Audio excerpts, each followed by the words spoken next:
Hello and welcome to another edition of Critical Q&A, the show where I answer your questions based on what you have sent me by email at AskChrisShelton@gmail.com. Okay, AskChrisShelton@gmail.com. Send me your questions. Also, of course, short questions, flash answers. I'm looking for more of those. I'll be doing some today, but my queue is a little low on those. I got lots of other questions, of course, and please keep sending them in. And this episode is mostly going to be questions from my Patreon supporters because those questions always go to the top of my queue. All right, guys, let's go ahead and get right to it. I do want to put in a plug, of course, as always, for my podcast this week.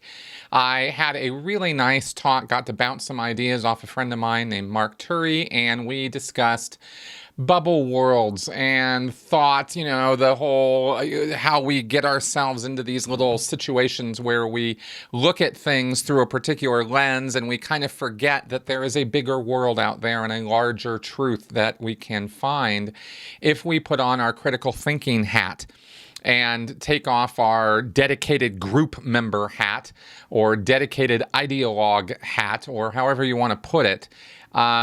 And that is the real key to freedom of mind and freedom of thinking and thought, and the ability to get along in life, I think, from a position of knowledge and really what gives you power and the ability to solve the problems that we are dealing with. We are so hyper-partisan these days that we only look at things through the lens of whatever group or partisan, party we're part of. Not just politics. This is across the boards, almost uniform across all spectrums. And it's a disturbing trend. And so I thought I would do a podcast to talk about that. I hope you'll check it out. Did my best to try to be chill, not get into politics, not make it a political message for the left or the right, because frankly, I'm not really feeling the love on the left or the right these days. I'm a little impatient with both sides and their divisiveness. So I'm trying to offer a more measured response and just doing my part. All right, guys, let's answer your questions now because that's what you're here for. Michael Yoder. I was in 2 separate car accidents 10 years apart, neither of which was my fault and which screwed up my shoulder. If I went into an org or mission, I know the likely result would be that I'd be labeled a potential trouble source, PTS. But if I'm not a full-blown Scientologist yet, how would an auditor or staff try to determine who the suppressive person, SP, is that I must be connected to? Or would they go that far until I was well into courses and coughing up the big bucks? Thanks for the question, Michael. This is a good one. And I will say that there are different levels or levels of complexity involved with dealing with somebody who is PTS. If you go into an org and you have the, accident history that you talk about here that screwed up your shoulder, then there was going to be a time in your past when you were PTS. That was the only reason you had an accident, according to L. Ron Hubbard. All accidents, illness, injury, sickness, all of it has to do with being PTS. So that means in Scientology, as a potential trouble source, that you are connected in some way to a suppressive person. However, it doesn't have to be that the person you're connected to is the suppressive person per Scientology's descriptions and policies on it. It could be that this person is doing things that are reminding you of a suppressive in your past. Maybe you were connected to somebody who was really antisocial, who was really trying to make your life hell, trying to degrade you, invalidate you, tell you how horrible you are all the time, sometimes in a roundabout way, not necessarily in a direct way. And this suppressive person, you finally got away from them. Maybe they were your boss, you quit the job. Maybe they were a family member, you moved out of home. Maybe they were a friend, you broke up the friendship. However, you got away from it. Now here you are in this current situation in life, and you run into somebody who maybe says things that are similar to what that suppressive used to say, or does things, or dresses, or looks similar in some fashion to that suppressive. That's enough of a reminder to re-stimulate you, as it's called in Scientology, to re-stimulate that past episode of suppression, and so you act, sort of PTS now. And the idea with the sort of levels of handling is as a new Scientologist, somebody fresh in off the street, and this gets done with people who come in fresh off the street. This is not an introductory action, but almost. It's a very beginning action in Scientology is to de-PTS someone, to make them no longer PTS. And the way that gets done is to spot who the suppressive is, right? Discover who it is, and then handle or disconnect. It's one of the two. Right? So the first thing they have to do, though, before they can even do the spot who the SP step is they have to educate you about this. They have to indoctrinate you into everything I just talked about. And they have to lay this on you in such a way that you totally understand it, totally agree with it, and believe that this is how life works. This isn't how life works, by the way. None of what I'm saying has any real bearing on why people get sick or have accidents. Yes, if somebody is being offensive to you, is being a distraction to you, is trying to ruin your life, then yeah, you can have some problems with them. And yeah, that could be distracting. That could be anxiety-inducing. And you could end up having accidents or, something like that, or get stressed out and get sick. I mean, that can happen. But to say, let's be clear about this, that all illness, all accidents, all injuries are only and solely because of a suppressive person, because you have become PTS, that's nonsense. There's no way that's true, right? People get sick all the time, has nothing to do with some offensive, antisocial personality in their life. But Scientology insists that it does. So that's what I'm saying is the bullshit part, okay? It's clear to see that, stress and anxiety definitely can mess with your biology. We see this every day. And so, of course that can have an effect on you. But, as I've made the point many times with Scientology and other destructive cults, what they do is they take a true piece of information and they use hyperbole and exaggeration to blow it up to make some big, broad statement that is a universal truth that must always be true under all circumstances. And that's exactly what L. Ron Hubbard did with this. Okay, so as far as how they're going to deal with you, you're going to get an interview, and they're going to sit you down, and they're going to clear up a bunch of words with you. They're going to ask you the definitions of words like invalidation, evaluation, suppression, potential trouble source, etc. And they're going to clear these up with you, preferably using an e-meter, but it doesn't have to be done that way. And then it's the first level of handling actually is an unmetered action where you do this indoctrination and you get educated on this. And then they ask you, okay, so now you've learned all about this stuff. So who is it? Who's the SP, right? There's a direct question.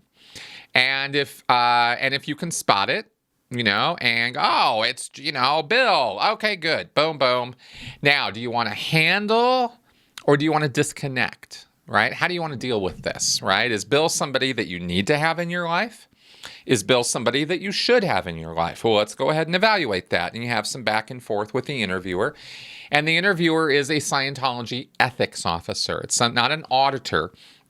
It could be both, but it has to be somebody who is trained on the PTS SP stuff, as well as, and that's usually ethics officers. Not all auditors are trained on that stuff.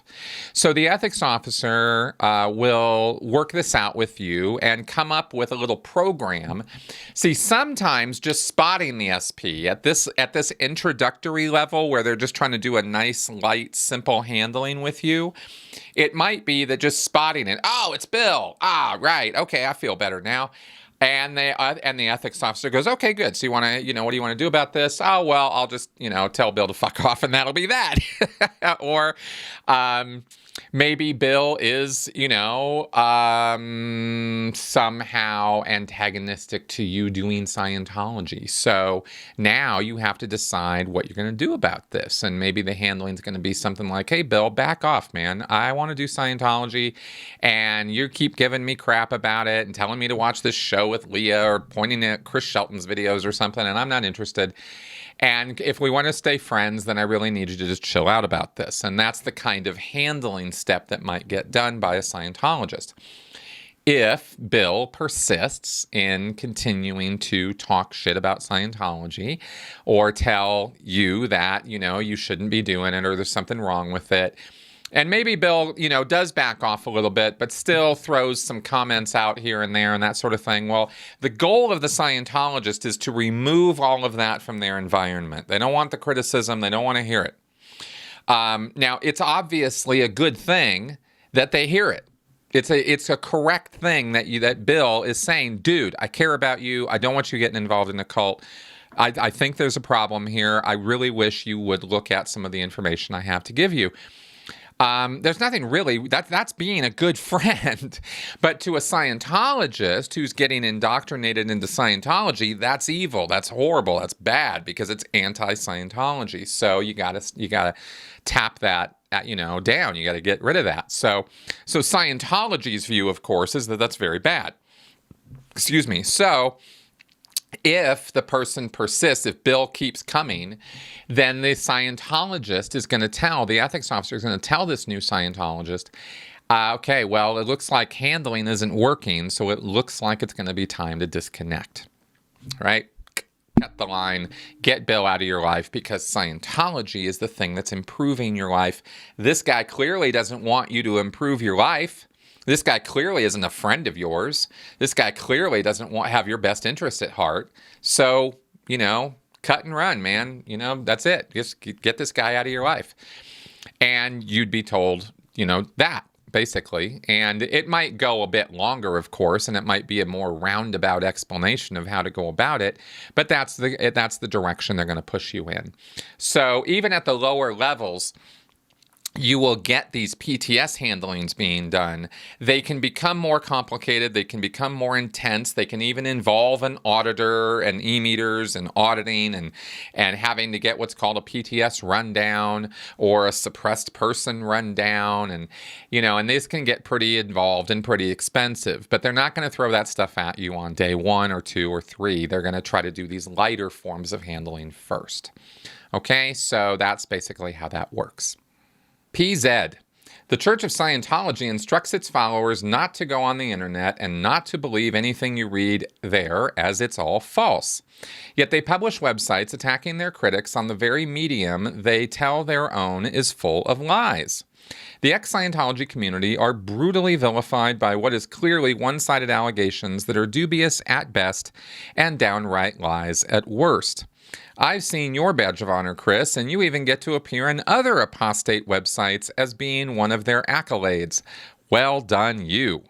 Clearly, you and the other ex-Scientologists are landing hits, as otherwise they wouldn't bother trying to discredit you all. How can they reconcile this blatant hypocrisy?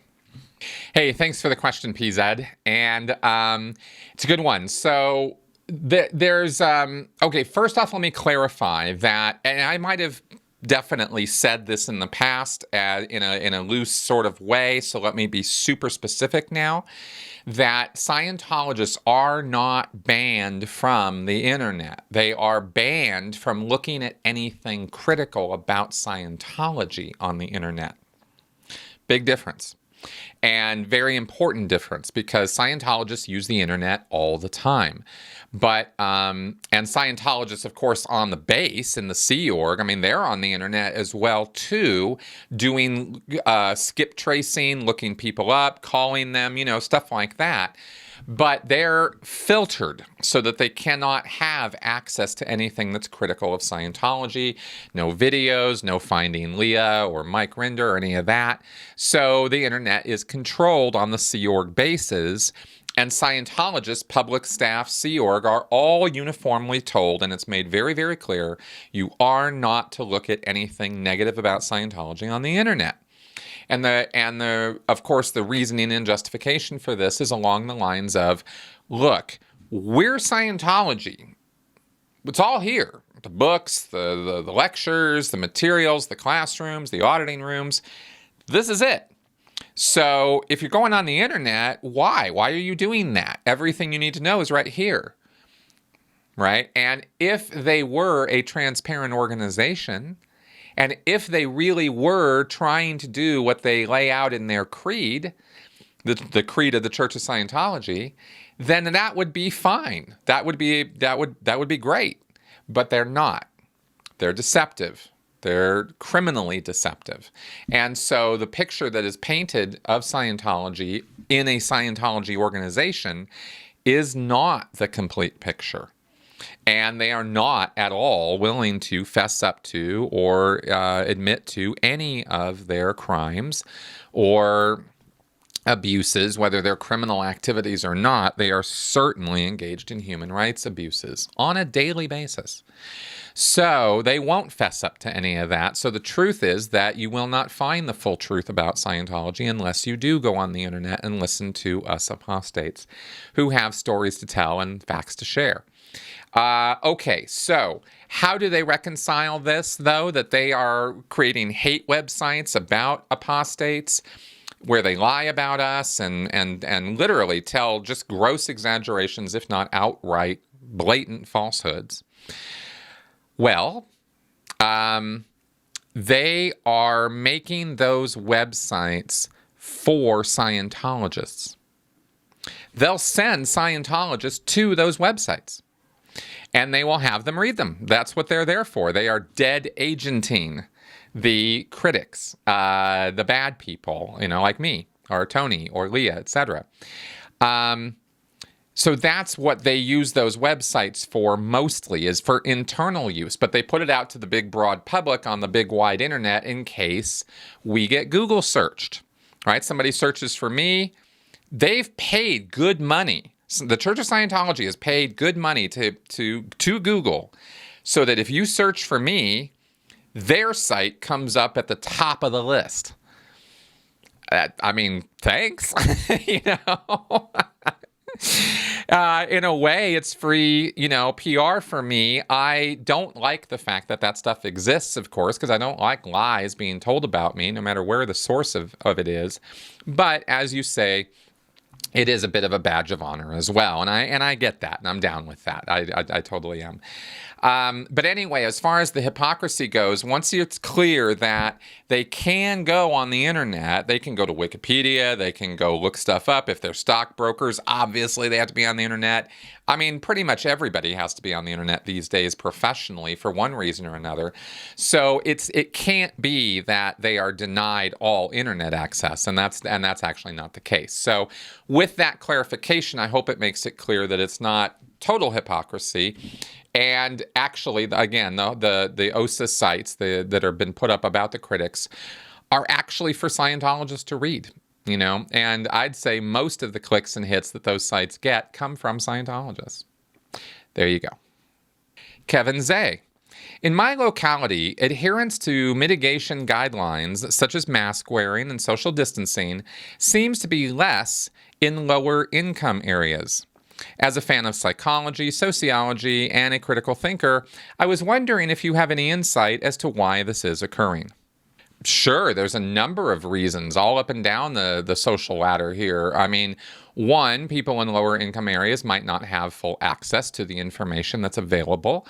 They might not have internet access at all. That's a fact of life still in areas across the United States. Sad but true. So they don't have availability to the information you and I have access to. There are also factors of brute raw survival where maybe they can't afford masks. They can't afford, or they don't feel like they can. I mean, I know a mask isn't any big deal now. A few months ago, it was a little bit of a bigger problem finding masks. Now you can go down to Dollar Tree and get them. But, that's a factor. Not so much now, but it has been a factor.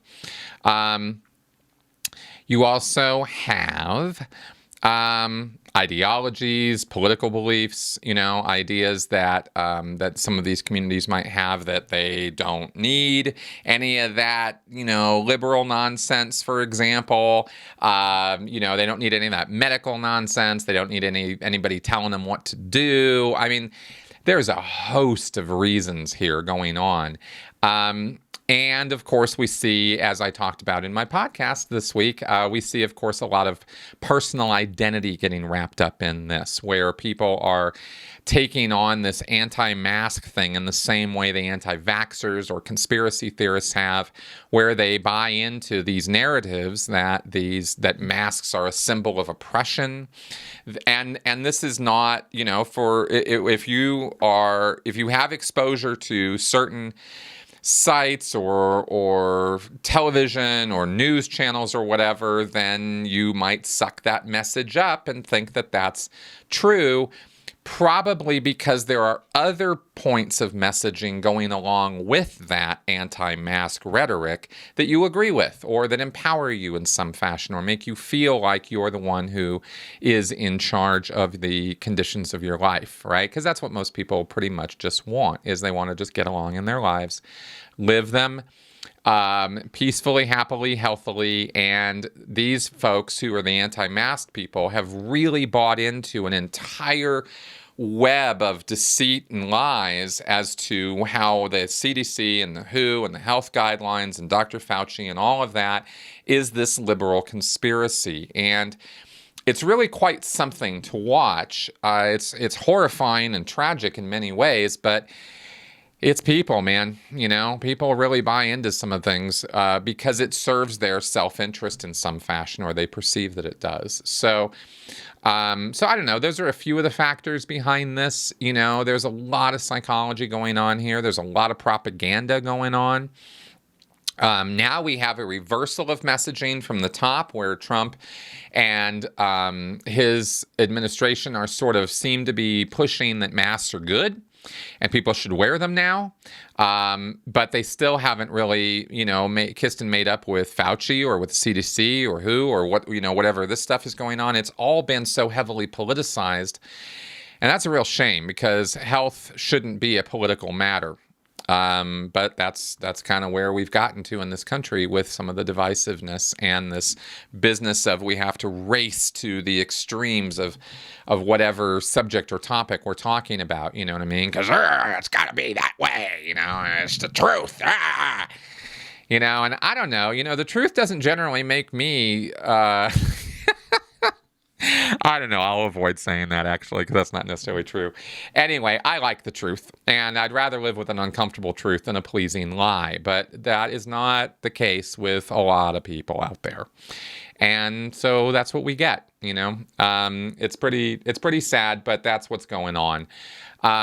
I think if you watch my podcast this week, that will be a more embracive answer to the question you're asking me, though, Kevin. I know I'm really not giving you like a full rundown here, but I'm going to kind of punt and go with what I was talking about in terms of bubble worlds and stuff in the podcast. And I hope that conversation also informs on this question too, because I know you follow my, most of my work on that. So anyway, there you go. Cyprian Ivanov. There are some pamphlets put out by the newsstands near metro stations in D.C. by Scientology advertising Dianetics. The format is like a very small newspaper. The graphic design is very nice, but the contents are full of the usual Scientology vagueness and hyperbolic testimonials. What kind of program runs the distribution of such pamphlets? Okay, so you're probably looking there, I'm guessing, because you're talking about newsstands and free pamphlets that are being given out, that you're probably looking at promo dumps by the local Church of Scientology in Washington, D.C. Every local church, every city level church has a pamphlet and promo distribution plan which is pretty simple. Basically, they get staff members to go out and distribute them by hand on the streets, or they find promo dumps in various stores, newsstands, book places, etc., where they can put books or their pamphlets and newsletters and literature. And that is run out of the Division 6, the public divisions of every single Scientology city-level church. So here in Denver, we see that. In Portland, you see that. In Los Angeles, you see that. Every church is individual as to how active they are with that. Sometimes they don't have a whole lot of staff, or the staff are not super interested in doing that because they don't want to deal with the rejection or the questions that they get inevitably asked, or they're just shy, But they're supposed to be out selling books, giving out promo, giving out film tickets, giving out newsletters, and the kind of things that you saw. All of them filled with hyperbolic nonsense. But that's the plan, right? And there are a number of different avenues of getting promo out, newsstands being one of them. This stuff gets printed in terms of the full promotional plan. The local churches don't necessarily print all of that promo. When you see copyright CSI, Church of Scientology International, you're seeing promotion that's probably been produced by the dissemination factory or facility in Los Angeles, the great big huge warehouse size printing facility where they've got really big printing presses and they can run off hundreds of thousands to millions of copies of these things at a shot. And then send it out, in certain preset amounts to each of the city level churches. And the city level churches actually pay a fee to Church of Scientology International for this service, for them printing up their promo. They also print magazines every month. There is a major magazine that gets printed for the major service buyers, the hardcore Scientologists. And then there is a minor magazine, which is a smaller magazine that's sent out to their entire mailing list. And that would be anybody who's ever purchased anything from the local church. So the Denver church here, for example, might have a major mailing list that would be referred to as the major list, and that would maybe be 2,000-3,000 people, and that's everybody who's ever, let's say, done a major service. And then you have the minor list, which might be 12, 13, 16, 15, 20,000 names, depending on the local org, how long it's been around, how many names they've accumulated, how many they still have accurate addresses for, because when you get bad addresses, then you want to take them off the list until you can get it corrected. So that kind of is the way this, in a meta sense, that's kind of how this works. And I hope that answers your question. BB, what do you think about dealing with people who believe conspiracy theories? For example, a recent study showed more than 40% of Republicans believe that Bill Gates plans to use the COVID vaccine to inject microchips into people. There's tons of other conspiracy theories lately, of course, and I feel like it might be wise to deal with these people in a similar way to people who are in a cult. Be respectful, try to understand where they're coming from, and slowly try to poke holes in their beliefs. I've just been frustrated lately by people who are ostensibly somewhat smart, but have also totally bought into all the crazy conspiracy theories out there. Any thoughts? Hey, BB, thanks for this. Yeah, conspiracy theorists and all of this, man, I've talked about this so much. It's all about mindsets, right? And it's all about facts that you're willing to accept and acknowledge as true versus objective reality and how it really works. And most conspiracy theorists are so horribly simple-minded about their conspiracies that it just surrenders right away to critical thinking because the dots don't connect, or they're making inferences or connections that are just, outlandishly silly. Bill Gates, injecting microchips into people, how's that even supposed to work? I mean, and this is why questioning this sort of thing leads generally to unraveling it if you can do it right. Usually has to be done in person. I've never seen anybody taken apart online. Nor would I recommend ever trying to do that. It's just a waste of everybody's time. You really got to be in front of the person, and anyway, as far as this stuff goes, you basically have the right formula, BB. It is taxing to deal with people who are really at the extreme ends of it. In fact, it's almost impossible because when you try to, let me offer this little bit of insight and then kind of maybe this will help, right? And I learned this from a book called Behind the Truthers or With the Truthers. I'll put a link to it below in the description section for this video.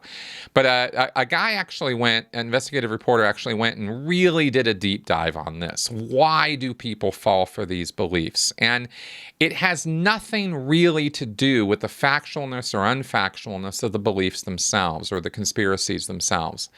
It mostly has to do with major life changes, traumatic episodes, midlife crisis, sometimes in very, very, very rare circumstances is there mental illness involved. Generally speaking, these people are not mentally ill.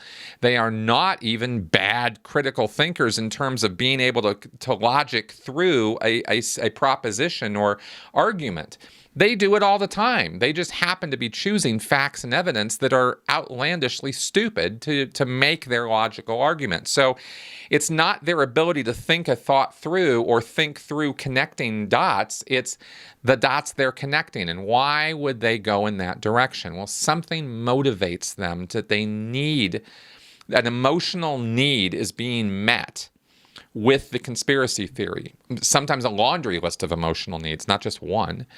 And so when you try to debate facts with them or poke holes in their theories, that's not, if they didn't arrive to their conspiracy mindset through a logical series of facts.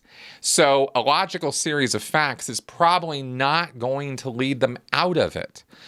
There's an emotional base that all of those facts and ideas and conspiracy theories are resting on. And you have to dig down to what that's all about. Why is this person so compelled to believe that vaccines cause autism? Well, if they're a mother of an autistic kid, there's probably some real psychological issues going on there of guilt and grief and trauma, and this person is just stuck in this situation that they don't like, and they cannot deal with not having an answer to the question of why is my kid this way? And we don't have all the answers yet to why autistic kids are autistic. We don't even have firm, solid, rock solid science yet on what that even means. What are these spectrums? How do they, there's lots of framing for this. And I'm not trying to bring this up to get into some big debate about autism.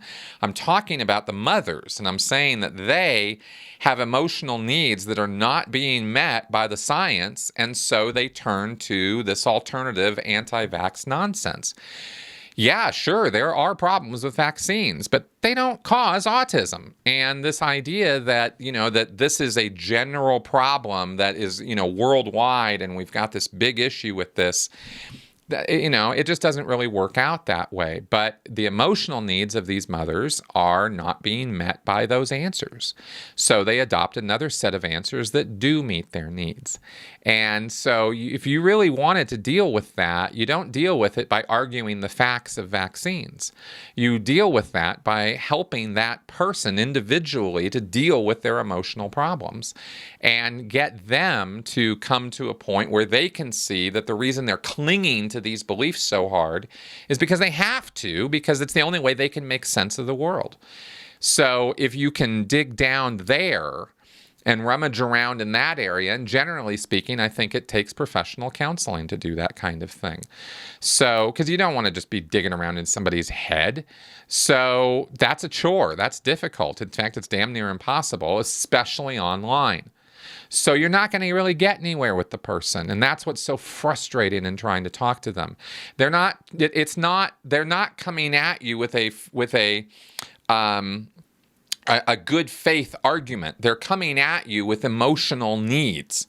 And those emotional needs are met by this conspiracy theory. And it is beyond just the anti-vaxxers. There could be other conspiracy theories, flat Earth, for example. This is big in the flat Earth world, and that ties into a religious need most of the time with the flat Earthers. They're very, very hardcore religious believers.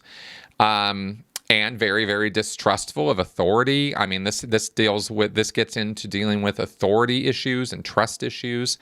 People don't trust the government. They have good reasons not to trust the government.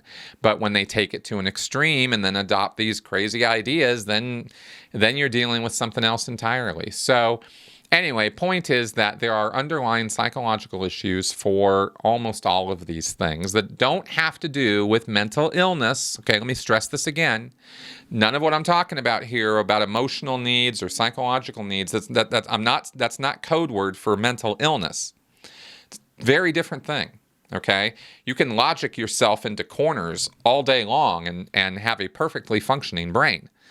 That has to do more with our bias, our bubble world thinking, our prejudicial thinking, that kind of stuff. So, and it's all, again, driven by emotion. Okay? So, at the end of the day, are these people, dangerous? For the most part, no. For the most part, they're not. They're just people who have kooky ideas because their emotional needs are being met by those ideas, and they like to share them because they feel like they're on a mission now. They're on some kind of crusade to save the world, and this is what gives their life meaning. So when you attack the theory, when you attack the conspiracy theory, they have so much adopted it as their own, as made it their own personality, their own mission, that you're attacking them as far as they're concerned. And they can't differentiate the two things, which is why attacking the conspiracy theories usually goes absolutely nowhere. So I don't know. I don't know if that's helpful information. I don't know if it's useful at all, but that's how I see it. It's complicated. It's difficult. And knowing all of this and looking at this problem as much as I have and dealing with it over the years the way that I have, it's why I just have kind of pushed it aside and don't really particularly try to attack or deal with or debunk conspiracy theories or flat Earth or any of that stuff. It's a total waste of everybody's time. It makes for interesting and amusing content, but at the end of the day, it's pretty much a waste of everybody's time. So I don't know. That's kind of how I see that stuff. And like I said, I hope that was useful. Katie LaSalle, do you think Hubbard was jealous of the Star Wars success? Perhaps he thought, my stories are far better than that. Hollywood should look into my novels. Yes, I definitely think that L. Ron Hubbard was jealous of Star Wars. In fact, I read that he was, and that he penned the Revolt in the Stars, the screenplay that features the whole OT3 Xenu narrative in it. He penned that because he thought they had a realistic, good shot at getting that made into a movie that they would use to educate, indoctrinate the masses about what's really going on here under the faux heading of a science fiction film on par with Star Wars. So yeah, that's the story I read and heard, and so yeah, I think Hubbard was jealous of that, and of course, that attempt to make Revolt into the Stars into a movie completely failed. Logamug, what are the titles of the books behind you? Okay, let's take a look. We've got, let me move my Boba Fett head out of the way there. Never Split the Difference, Intelligent Disobedience, The Looming Tower by Lawrence Wright. I've got The Righteous Mind by Jonathan Haidt. I've got Incognito by David Eagleman. How Emotions Are Made by Lisa Feldman Barrett. Influence by Robert Caldiani. I've got Steve Hassan's Combating Cult Mind Control, Lifton's Thought Reform and the and the Psychology of Totalism. Sorry, I was trying to get that whole title right. I got Steven Pinker's Better Angels of Our Nature. I've got Sun Tzu, Art of War back here. Let's see. Cracking the Cult Code for Therapists, Captive Hearts, Captive Minds, Cults in Our Midst, Destroying the World to Save It, another Robert Lifton book. Let's see, I've got Arguably, which is a collection of essays by Christopher Hitchens. I've got The Cult of Trump by Steve Hassan. I've got Deconverted by Seth Andrews. Moral Minds by Mark Hauser. Escaping Utopia by Janja Lalich. Very good book, by the way. I've got my book, Scientology A to Xenu, An Insider's Guide to What Scientology is Really All About. And I've got the Bible, the Quran. Let's see, Mistakes Were Made, but Not by Me. And the Power of Myth by Joseph Campbell. That's the whole list. MetFan012000. What is the easiest OT level to do, time-wise, difficulty level, financially, etc.? OT1. The very first OT level is basically the equivalent of some very short sessions that are very easy to do to sort of orient you to being an operating Thetan. And I think there might even be a walk in there or something. See, the OT levels have changed over the years, and the specifics of all of them do slip my mind from time to time. But I am positive that OT1 is the answer to this question. It's the easiest OT level to do. It's the fastest, and there really isn't a whole lot on it. Most people do OT1 and they're like, all right, whatever, get me on to OT2. And OT2 is where things take off pretty fast. So there you go. All right, everybody, that was our show for this week. Tried to be as quick and dirty and on as I could on my answers here, not ramble too much, but I hope you got something out of this episode, and I hope that you will hit that subscribe button if you have not yet done so. And also, to my subscribers, please make sure that you also get that little bell button clicked so you get notifications of new content as I put it up. And I have a request for everybody. I'll probably say this a few times over the coming weeks here. I really, really want to grow my channel, and I really need your help to do it. So if you're finding my content here informative, educational, and entertaining, please share it on your social media links. Word of mouth is the best possible promotion. I get some really, really awesome comments from you guys, way more than I get the negative stuff. And I harp on the negative stuff all the time because it bugs me, but the positive stuff far, far outweighs it. And I really appreciate all of that. I really, really do. And I hope that you guys will share this work so that more people can get on board here, and I can just, do what I do, and have more folks maybe paying attention and maybe get some more critical thinking going on out there. That's really, at the end of the day, what I'm trying to do. All right. Thanks, guys. See you next week. Bye-bye.